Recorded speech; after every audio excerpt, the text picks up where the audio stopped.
आलोक TV. Kandhamal जिलार Baliguda थाना अंतर्गत सल्लागुड़ा पंचायतर डाकर गाँ निकटस्थ खड़क नदी में डंगा बुड़ी शशुर और बहु निखोज होता जमापड़ी। सूचना अनुजाई शुद्धिक्रिया जोग देवाई डाकर गाँ को आसुथिबा गुंदना मल्लिक और तांको बहु राइंगी मल्लिक नदीर आरपारे थिबा मामू घर को जाउथिले।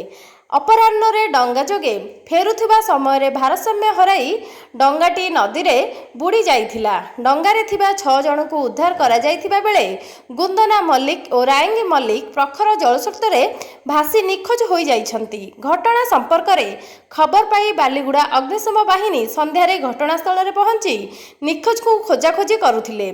तेबे ए पर्यंत उभयंक कौनसी संधान मिली नाही। खड़क नदी में जलस्तर वृद्धि पाइबा सह स्रोत प्रखर होइथिबारु उद्धार कार्य बाधा सृष्टि होइछि। निखोज शशुर बोहूंक संधान जारी रहिछि। कंधमाल जिल्लारू रंगनाथ बड़सेनक सह रंजन बड़सेनक रिपोर्ट आलोक टीवी।